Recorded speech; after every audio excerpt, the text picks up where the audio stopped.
हमारी भगवत चरित्रों को जो सुनने में भेद हो जाता है, श्रवण में जो भेद हो जाता है, जो हमें फल मिलता है, उसमें भेद का कारण यही है। हम कथाओं के मंडप तक आ जाते हैं, कथा प्रांगण तक आ जाते हैं, कथा को सुनने बैठ जाते हैं, लेकिन जो हमारे शरीर की इंद्रियां हैं, जिसको कि रामचरितमानस में गोस्वामी तुलसीदास जी महाराज एक चौपाई के माध्यम से वर्णन करते हैं कि इंद्रिय द्वार झरोखे नाना, इंद्रियों के जो द्वार हैं इनके नाना प्रकार के झरोखे हैं, और बैठे सुरता करी करी खाना।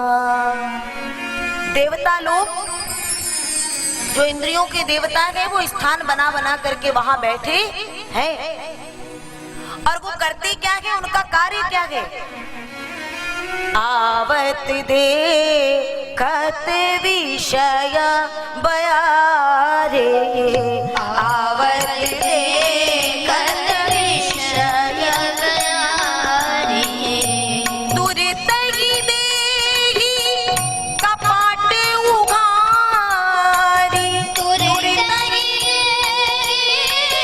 कपाट उघारी, आवत देखत विषय बयारी, आवत देखत विषय बयारी।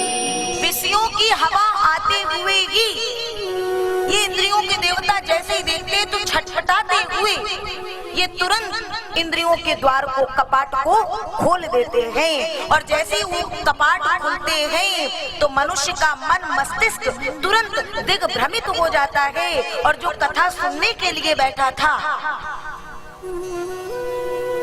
उसका शरीर तो कथा में होता है, ये देह तो कथा प्रांगण में होती है, लेकिन भीतर के ये जितने हमारे बैरी हैं, जितने हमारे शत्रु हैं, ये ऐसा भटकाते हैं कि मनुष्य का अंतर हृदय कथा में होता नहीं है। अब कैसे नहीं होता है, बहुत ध्यान से सुनिएगा। भगवान कृष्ण गीता में अर्जुन को यही बताते हैं, काम ऐश क्रोध ऐश रजोगुण समुद्भवः।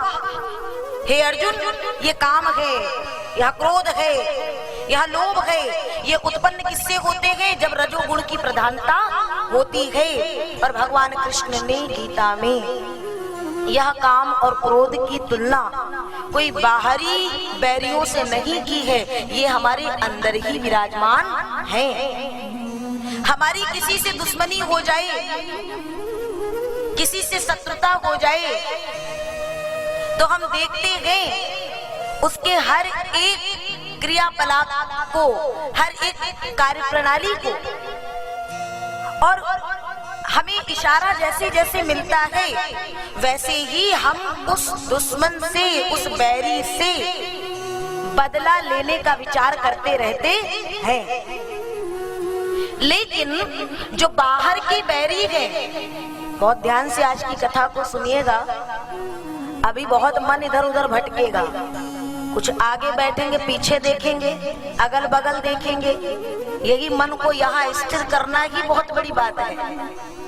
वही भगवान बता रहे हैं कि सुनो अर्जुन, बाहर के बैरियों के जितने भी कार्य इत्यादि हैं वो तो तुम्हें दिखाई देंगे, लेकिन ये जो अंदर के बैरी हैं,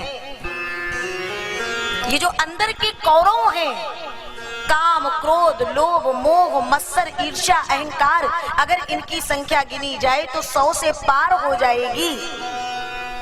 ये धीरे धीरे धीरे मनुष्य को क्या करते हैं, जैसे किसी लकड़ी में घुन लग जाता है और पता न चलने पर वो घुन धीरे धीरे अंदर ही अंदर उस लकड़ी को खोखला कर देता है। वैसे ही ये हमारे भीतर के जो शत्रु हैं वो अंदर ही अंदर हमारे जीवन रूपी लकड़ी को खोखला कर देंगे और बाद में मनुष्य का सर्वनाश होना अवश्यम भावी है। इसलिए हमारे जीवन में समय समय पर ये भगवत कथा, राम कथा, कृष्ण कथा, भागवत कथा ये जरूरी है, जो आकर के बीच बीच में हमें भगवत चरणार बिंदुओं की ओर अग्रसर करती है। और अग्रसर भी कैसे होंगे कि जीवन में व्यवधान तो बहुत है प्यारे, बाधाएं तो बहुत है। जैसे एक बार एक व्यक्ति समुद्र में गया है, समुद्र के किनारे पर पहुंचा है, गोता लगाने का प्रयास कर रहा है, लेकिन घंटों बीत गए वो किनारे पर बैठा है। कोई एक सज्जन वहां पहुंचा, इतनी देर से यहाँ क्यों बैठे हो? बोले थोड़ा सा मन कर रहा है समुद्र में गोता लगा लूं।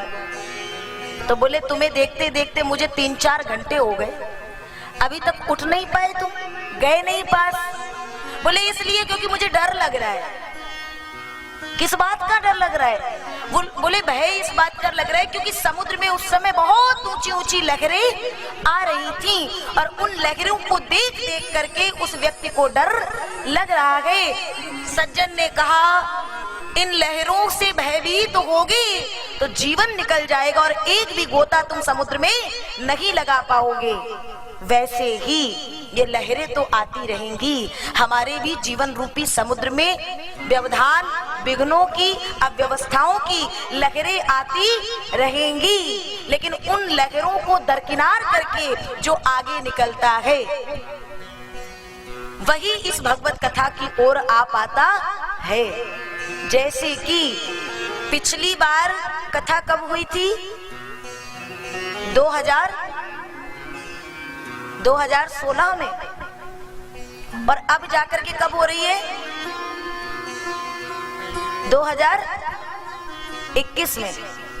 क्या कभी हमने विचार किया हमारी मैया हर पल अग्रसर रही, लेकिन मैया अग्रसर जब रही, लेकिन जब सबके मत बाहरी नहीं आंतरिक तौर पे जब मिलते हैं तब कहीं जाकर के कृष्ण कथा का प्रादुर्भाव हो पाता है।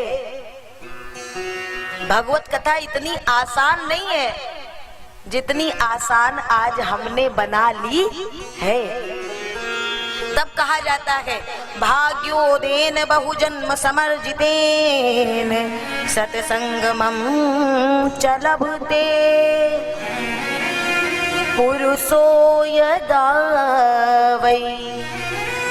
जब जन्म जन्मांतर के पुण्यों का कहीं जाकर के उदय होता है तब ये कथा कहने को और कहीं सुनने को मिलती है।